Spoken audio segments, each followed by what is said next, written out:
अक्सर दर्द क्या होता है आप इन लड़खड़ाती टांगों और उम्मीद भरी आंखों में देख सकते हैं। दरअसल सालों बीत जाते हैं लेकिन उसके बावजूद भी ख्वाहिशें अधूरी रह जाती है। वीडियो में आप जिन बुजुर्गों को देख रहे हैं ये वही पेंशनर बुजुर्ग है जो हालातों के सितम से मारे हुए हैं। वो कहते हैं ना कि दर दर भी भटके फिर भी ना मिला सुकून ना चैन। यही हालत इन HRTC के पेंशनरों की हो चुकी है। तो चलिए इनकी असल कहानी आखिरकार है क्या जानते हैं, लेकिन कहानी जानने से पहले वीडियो को लाइक और चैनल को सब्सक्राइब करना ना भूलें। दरअसल ये HRTC के वो पेंशनर है जो सालों से दर बदर भटक रहे हैं।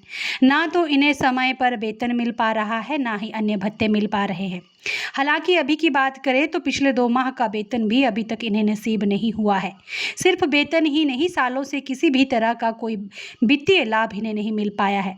इन पेंशनरों का कहना है कि इस संबंध में हमने अधिकारियों, MD, परिवहन मंत्री एवं CM तक अपनी मांग उठाकर उनसे निवेदन कर चुके हैं कि हमें समय पर अन्य लाभ दिए जाएं। अब उन्हें केवल राज्यपाल से उम्मीद है और इसी कड़ी में आज DC कांगड़ा के माध्यम से राज्यपाल को ज्ञापन सौंपा है और इस ज्ञापन में इन्होंने अपनी मांगों का जिक्र किया है जो लंबे समय से लटकी हुई हैं। फिलहाल चलिए सुनिए क्या कह रहे हैं ये बुजुर्ग पेंशनर और सरकार और जिला प्रशासन से क्या गुहार अब लगा रहे हैं। मैं रघुवीर Singh, general secretary Pathankot, HRTC pension संगठन पठानकोट यूनिट से आया हूँ।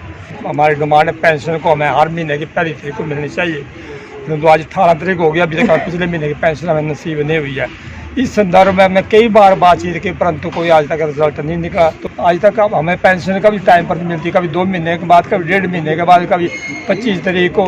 तो ये इसका समाधान किया जाए। तो हम लोग कहते बजट में कर रख दो, बजट में समाधान किया जाए, क्योंकि पेंशन का पैसा सरकार से आता है, HRTC से नहीं आता है। तो सरकार से पैसा कभी लेट आता है, तो इसकी वजह से हमें हर महीने हमें कोई गारंटी नहीं कब हमें पेंशन मिलेगी।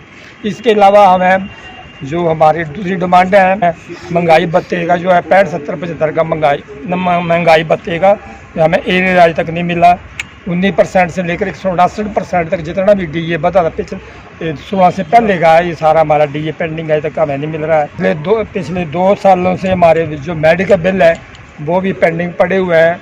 हम एज्ड आदमी हैं, हमें बिना दवाइयाँ तो हम चल नहीं सकते, डेली दवाइयाँ खा रहे हैं, अस्पतालों के चक्कर लगा रहे हैं, परंतु हमें मेडिकल एड महकमे की तरफ से कोई नहीं मिल रही है। प्रधान धर्मशाला इकाई रमेश वालिया, 2013 से जब मैं रिटायर हुआ हूँ तब से हम मांग पत्र दे रहे हैं, कभी उप मुख्यमंत्री, कभी मुख्यमंत्री को, कभी MD को, सबके पास गए हम। आज तक हमें मार्च 2013 के बाद कभी भी पेंशन जो पहली तारीख को नहीं मिली मेरे हिसाब से। पिछले साल 12, 10, 20 और 24 को ना 50 साल की जो गोल्डन जुबली बनाई, तो उस पर अनाउंस किया था कि 9 करोड़ रुपया जो हम मतलब मेडिकल रिवर्समेंट देंगे। वो भी मतलब ऐसे ही था, कोई कागजों में से मतलब घोषणा की 9 करोड़ आपको जल्दी मिल जाएगा। तो घोषणा ही घोषणा थी कोरी। इस वक्त के ये लाचार आदमी है, कोई कैंसर से पीड़ित है, कोई किडनी से, कोई कुछ है। तो ना 3 साल हो गए हमारे को कोई मेडिकल रिवर्समेंट नहीं मिल रहा है।